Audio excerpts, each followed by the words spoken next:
Beijing Sports Ministry Complex, March 17, 1982, Wednesday evening, 17:15 p.m. The air inside the private training facility is heavy with political tension. 58 people are gathered in a space designed for half that number. Government officials, sports ministry representatives, Soviet diplomatic staff, Chinese coaches, and translators positioned strategically throughout. This is not a public event. No journalists, no cameras, no official records. This is a private demonstration, part of a cultural exchange program between the Soviet Union and the People's Republic of China. But beneath the diplomatic language, there is competition, national pride, the unspoken question, whose system is truly superior? The facility is utilitarian, built for serious training. Polished wooden floors, high ceilings, walls lined with equipment. Outside, Beijing is cold, winter clinging to the city. Inside, the atmosphere feels colder. People stand in clusters, Chinese on one side, Russians on the other, translators moving between them like nervous diplomats. At the center, a large blue mat. Around it, chairs arranged in a semicircle, though most people are standing, too tense to sit. This was supposed to be simple.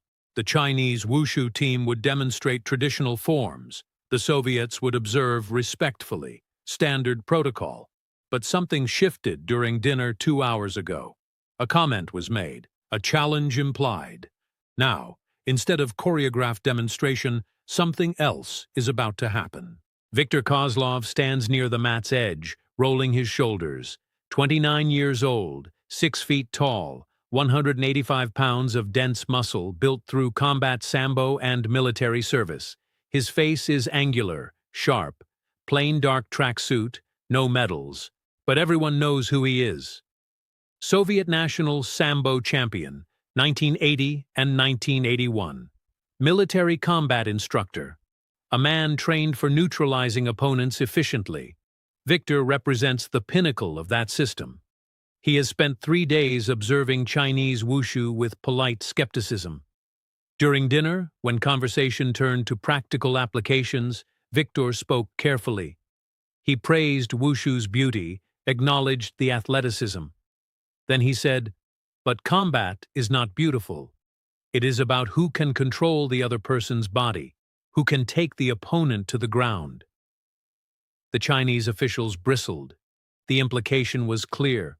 Wushu is performance, Sambo is combat. What no one expected was the quiet response from a 19-year-old sitting near the back. Jet Li, born Li Lianjie, 5 feet 7 inches, 145 pounds. National Wushu champion 5 consecutive years. By 19, he is a national icon, the face of Chinese martial arts. He has performed for dignitaries, appeared in the first Wushu films, trained since age 8 in a brutal program that transforms children into martial artists. His body understands wushu through deeply embedded physical memory, but Jet Li is under immense pressure. He represents China. Every performance is scrutinized. And tonight, a Soviet champion has essentially said everything he represents is inferior. When Viktor's comments were translated, Jet Li stood slowly.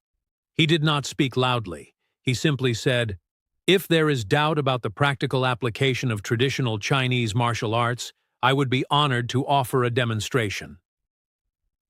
The room went silent. Chinese officials exchanged glances. The Soviet delegation looked intrigued. Viktor smiled with the confidence of someone who has faced this challenge dozens of times. 30 minutes later, they are here, around this mat. No cameras, no journalists, just witnesses. The terms were established carefully. Controlled demonstration, not a fight. Viktor would attempt a takedown. Jet Li would defend using wushu principles. Time limit, 1 minute. If Viktor achieved a clean takedown, controlling Jet Li for 3 seconds, the point would be acknowledged. If Jet Li successfully defended, that would be acknowledged. No strikes to the head, no joint breaks. Professional respect maintained. Viktor agreed immediately. This was a teaching opportunity to demonstrate that grappling dominates striking. Jet Li agreed with a single nod. No statements, no emotion, just calm acceptance. They stand on opposite ends. Viktor is loose, confident, bouncing slightly, hands open, ready to grip, to control. This small martial artist will not resist a committed Sambo takedown. Viktor believes this absolutely. Jet Li stands utterly still. No bouncing, no warm-up. Feet shoulder width, weight evenly distributed. Hands at his sides. His expression is neutral. He breathes slowly, deeply. To someone unfamiliar with high-level martial arts, he looks unprepared. To those who understand, his stillness is what makes him dangerous. The real tension hadn't even begun. A senior Chinese official acts as referee. He looks at both men, receives confirmation, and speaks. Begin.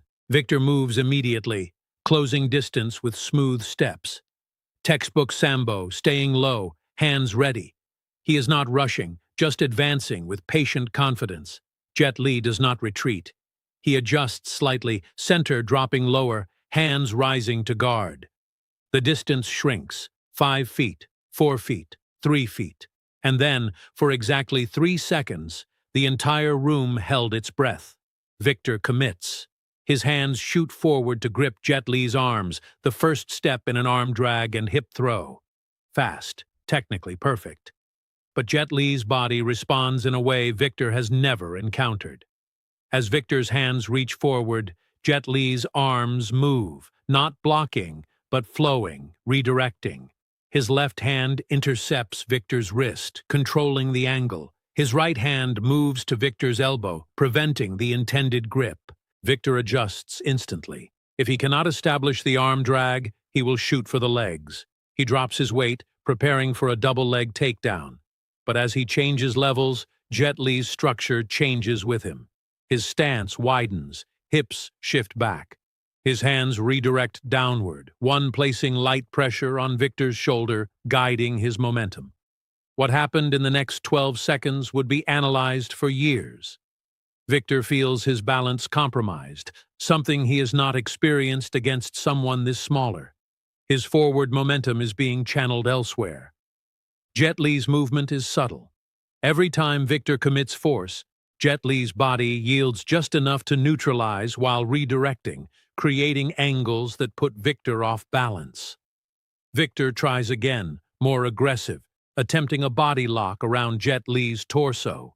He has the grip, the position, superior size. He begins to lift, but Jet Li's weight drops in a way that seems to defy physics. His center of gravity lowers through subtle alignment. His hips shift, and suddenly Viktor is not lifting 145 pounds, but something that feels connected to the ground itself. Jet Li's hands are now on Viktor's arms, pressure precisely placed on points that make Viktor's grip weaken involuntarily. Viktor releases, steps back to reset. 30 seconds have passed. He is breathing harder, frustrated. Every time he establishes dominant position, it dissolves. Something is happening that Viktor's training did not prepare him for. Jet Li has not attempted a single strike, a single dramatic counter. He has simply remained upright, disrupting Viktor's balance through precise contact and angle management. Viktor makes one final attempt. He feints high, then shoots low, a single leg takedown, committing fully, grabbing Jet Li's lead leg and pulling upward while driving his shoulder into Jet Li's hip. Jet Li's response is so subtle, half the audience misses it. As Viktor grabs his leg, Jet Li's free leg steps back, creating wider base. His hips rotate, changing the angle. His hands drop to Viktor's head and shoulder, creating frames that control posture. Using Viktor's momentum, Jet Li's body rotates, his trapped leg sliding free through angle, and suddenly Viktor is overextended. Jet Li could strike now, but he does not. He simply steps back and returns to neutral stance. The referee looks at his watch. 58 seconds. Time. Viktor stands slowly, breathing hard. He had dominant positions, he had grips, but he never achieved the takedown. He never felt in control. The room is absolutely silent. The Soviet delegation stands frozen. The Chinese officials are equally still, not celebrating, just observing. A Sambo champion just failed to take down a wushu practitioner 40 pounds lighter. Viktor walks to the center. He looks at Jet Li, then extends his hand. They shake. Viktor speaks in Russian, translated, "I have trained against wrestlers, judoka, combat athletes from many countries. I have never encountered what I encountered tonight. Your understanding of structure and balance is something I have not seen." Jet Li responds in Mandarin, translated, "You are an exceptional grappler. Your technique is precise. I did not defeat your system. I simply applied principles that work regardless of style, distance, angle, structure, timing. Your Sambo is formidable, and under different circumstances, the outcome could be different. The diplomacy is careful, but everyone understands what happened. Traditional Chinese martial arts, applied by someone who truly understands, can function against modern combat grappling. Wushu is not just performance. The Soviet delegation leaves Beijing 2 days early. Official records remain sparse, just a brief mention that various demonstrations were observed. No photographs, no video. But the 58 people present remember. They remember the stillness before engagement, the way Jet Li's body moved without apparent effort, the way a champion grappler could not establish dominance. They remember the silence afterward. Jet Li returned to normal training, preparing for his next film. He never spoke publicly about the demonstration. When asked by teammates, he said only, "We demonstrated techniques, that is all." The Chinese government never promoted the event. Some stories are more powerful as whispers. Viktor Kozlov returned to the Soviet Union and continued his career. Those who trained with him afterward say he began incorporating different concepts, ideas about structure and angle management not standard in Sambo. He never publicly discussed Beijing, but in private he reportedly said, "There are levels of understanding in martial arts that transcend style. I encountered one of those levels in Beijing." March 17, 1982. Beijing Sports Ministry Complex. 58 witnesses. 1 minute that challenged assumptions about traditional versus modern, about performance versus combat. The room where it happened is still there, and occasionally someone will mention the night the Soviet champion came to test Chinese wushu, and the 19-year-old who showed them that tradition, when truly understood, is not weakness but timeless strength.